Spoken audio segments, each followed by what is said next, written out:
Hey, everybody, welcome back to Pro AV Today. I am your host, Ben Thomas.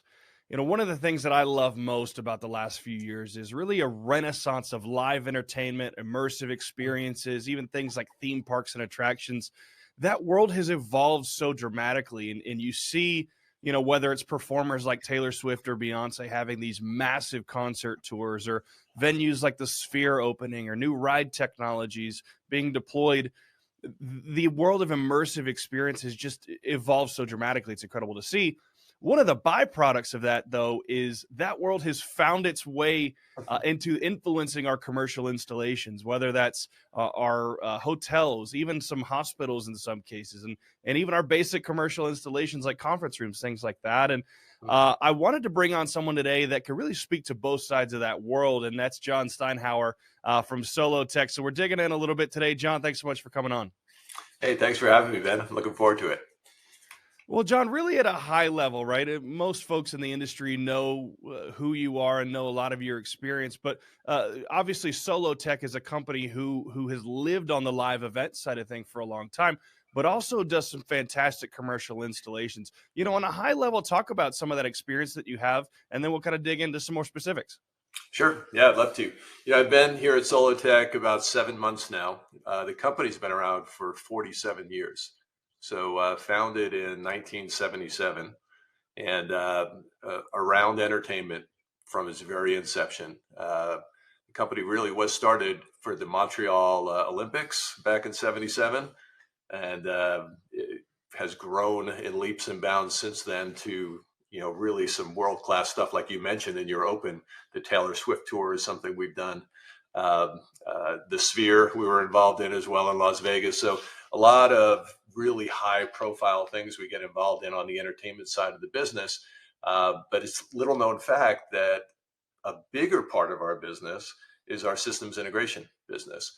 And a lot of that falls into the same adjacencies, whether an arena buys a system or rents a system, right? So we have a huge rental component of our business, but when they buy, it's more than 50% of the business we do. And that's the group that I joined, the systems integration group.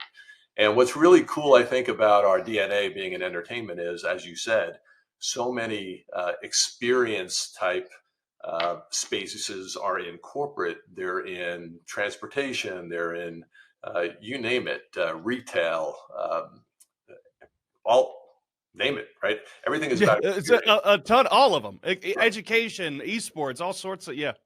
So it's like the traveler experience, the fan experience, the employee experience. It's experience stuff, and a lot of it is driven visually through LED, like you said.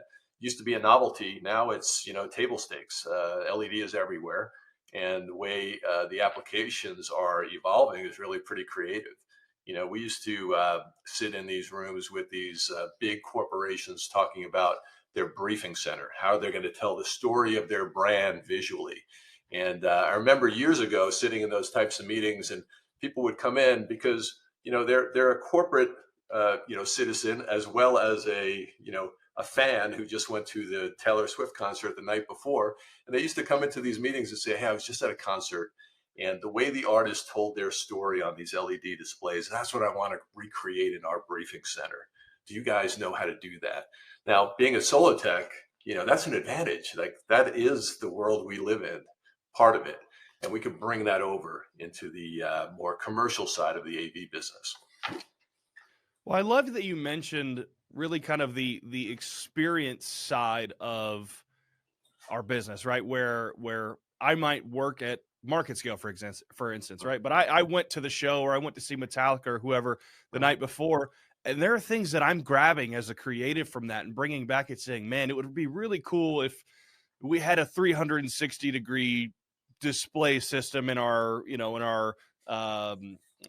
showcase room, or something like that. But it's so interesting to talk about that world, right? Do you see the influence primarily coming from folks who are attending these events, maybe after hours, after work, or is it just maybe a macro design implementation installation trend, or maybe a little bit of both?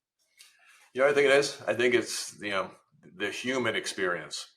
We're multifaceted. We're working from home. We're going into the office sometimes. We're we're constantly being stimulated by different environments, different experiences, whether it's, for play or for work, while we're traveling. Like, we're just bombarded all the time, you know, for our attention. And I think, it's just kind of where we've evolved as an industry, where I think before it was, very kind of sterile. You come here, you do this. This is the only place you can do this kind of communicating. You sit in a conference room and you wait for the device to boot up, and then you reboot it because it didn't work, and then you throw it across the room and you get on the telephone. Like, those days are gone. Like, everything has to work together now. Like, the way we're doing this, is a perfect example of that. It's, I assume, great quality when it gets published. There's no issues with latency. We didn't have to dial a 36 character, code to get this call going. We just kind of click the link. You know, Making it easy and accessible to everyone is really where I think this is all going. So whether it's an immersive experience, a traveler experience, an employee experience, what have you, it's a human experience. So we're always around technology, and it drives certain behaviors. When it comes to the whole back to work thing, the hybrid work, I was using an old expression, the magnet, not the mandate. I'm going to stop using that. But technology is a tool to bring people back to the workforce. And this is a new one I heard I liked a lot. It was, we have to earn our employees' commute. We have to earn their commute. We have to make them want to drive here and be a part of this. And so much of that is the human experience and all the elements that allow us to kind of seamlessly collaborate, even when some of us aren't there in person. But man, it's better when folks are. And I think a lot of corporations are learning that the human experience is so important in every aspect of what we offer to our employees. Being home has advantages at times, but man, it's got a lot of disadvantages, from a culture perspective, from a creativity perspective.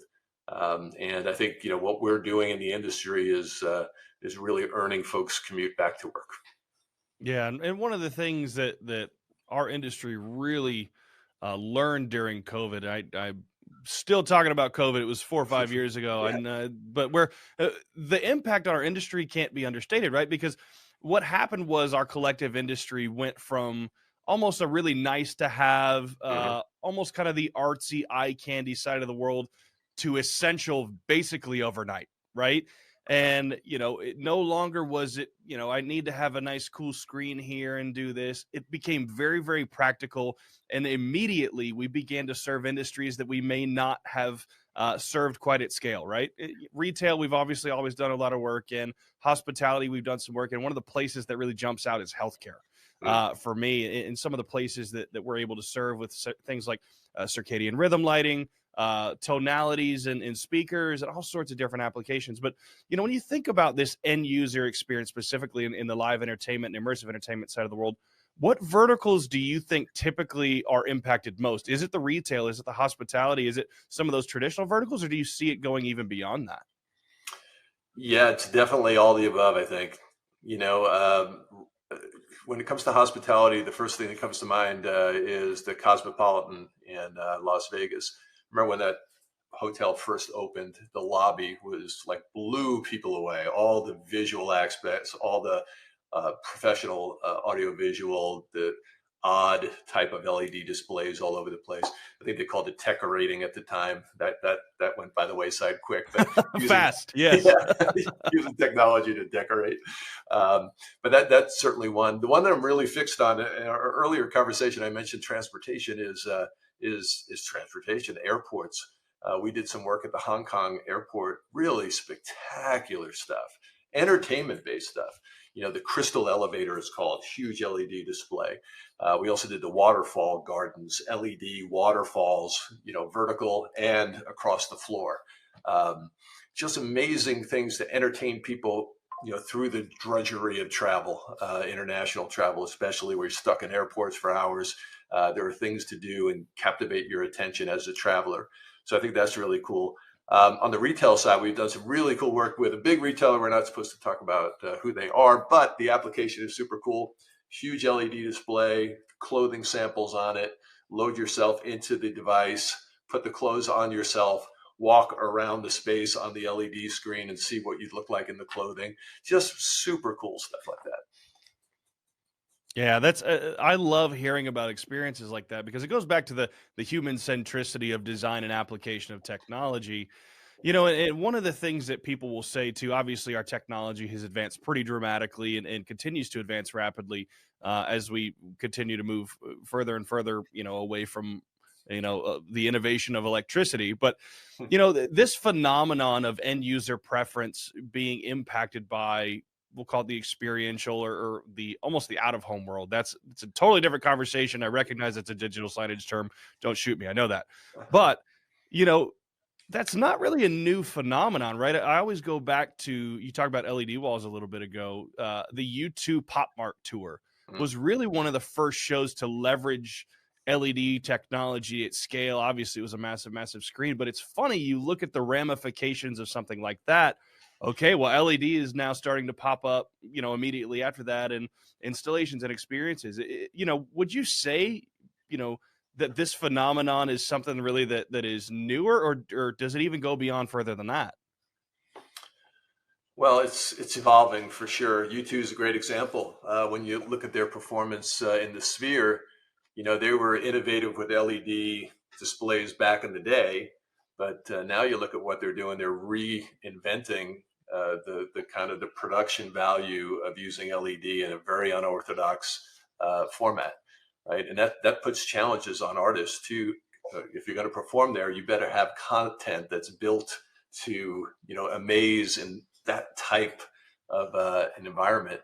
It's very different. Um, I think it's really it's one of those things that over the years, I've been doing this a long time. You watch the consumer industry kind of drive the professional side of the industry. Costs come down, capabilities increase at the same time, and suddenly you find yourself sitting in a room with LED engulfing you. And you're like, how did this happen? When did this ever happen? But it has, and it's going to continue to happen. And when you throw things like augmented reality on top of it and AI and all the other kind of things that we're feeding into these kind of, the world we're creating creatively through these technologies is pretty fascinating stuff. Well, we're going to park there for a second. I want to dig into that. You talk about AI and obviously sort of being the next frontier of a lot of our installations and applications. You know, what do you see being the next frontier, especially when you talk about these fantastic installations? Are we using AI? Are we using data to track things like usage rates, personalizations, tracking basic UI UX functionalities? Are those things that are kind of the next frontier of adaptation, or is that something really that transparently we maybe aren't there yet? I think we're close to being there in a lot of those, but it's always when you reflect on a year or two from now, you say, "Oh my God, how archaic was that?" Like, but we're starting to use those tools in our service platforms now. In our service, the one pane of glass approach to dealing with huge enterprises of technology. AI can do a lot of the functions that we were doing manually in the past, and can supply a lot of proactive data to deal with issues before they happen, for example. So we're starting to see them built into the tools already. On the augmented reality side, it's really fun in sports. Some of the things they're doing when you watch some broadcasts and you see, suddenly you're not sure what's real and what isn't on the field, Right. right? And it's super, super creative. The fan experience is really getting enhanced with technology too, whether it's, get your selfie up on the scoreboard, win a contest, take a look at different angles on the field. If you want to see a replay and you're in the stadium and not at a home where you see those replays, you can see them on your device. I mean, there's so many ways technology is drawing more uh, connection with the audience, whether that audience is, at a sporting event or at a F1 race. F1 is one of the cooler ones, right? You can see turns like, I don't know if you've ever been to like a motorsport kind of an event, but man, if you have good seats, that's great. And it just kind of goes, and Yep. that's all you see, right? And these devices are allowing you to see turn number 3, turn number 4. That's where the corkscrew is. I want to, see that from my seat. So, yeah, there's a lot of creativity coming out, I think, in the whole fan experience, augmented reality, and just how to use those tools to to sell more tickets too. I mean, let's face it, right? We're running businesses. We want people to come to the game that want to be extra value to sit in a certain section or a VIP suite, what have you. And these are all ways to accomplish that, I think, too. Well, what's interesting about even that conversation, right, is we all have one of these, or we all have a VR headset or watch or whatever, and what that's done is that's really empowered personalization at scale, right, of experiences. And you talked about the F1s, you talked about the sports applications of that. What are some real and meaningful applications that you've seen transfer over to the enterprise side? Uh, I would say it's mostly from my vantage point, where I've seen, especially AI, is on the services part of our business more than anywhere else. I think a lot of the manufacturers in our space are, you know, like for example, ISE. We're on our way to ISE. That's going to be a big question at many of the booths we stop in. How are you using this technology to enhance your platform? What can we take to our customers? So I'm kind of geared up for this particular show along those lines, really, to learn more. Frankly, where we've seen it so far in our own offerings is kind of in our service platform. Well, John, look, I mean, it's a really interesting world that we live in that continuously evolves, right? We're one Chat GPT announcement away from everything changing again, right? I think that was one of my favorite takeaways from the last few years. Is things seem to shift overnight as soon as that technology came out, and look, we're a month, maybe 2 months away from something else happening, right? And I think it's a great time to be doing what we're doing in the industry because, as you mentioned earlier, we're focusing on end users, we're focusing on the human experience. And I think that will continue to serve us well as an industry. But I'll tell you what, John, we've got to find a way to have you back on because this is a conversation that a lot of people are asking, especially when it comes to next gen. What's next for work environments? What's next for live entertainment? Right? That's a whole different conversation altogether. But we appreciate you coming on. We look forward to seeing you again in the near future. Appreciate you having me. Thank you. Thank you very much, Ben. Awesome. And thank you for tuning in and watching Pro AV today. Be sure to like and subscribe and check us out next time.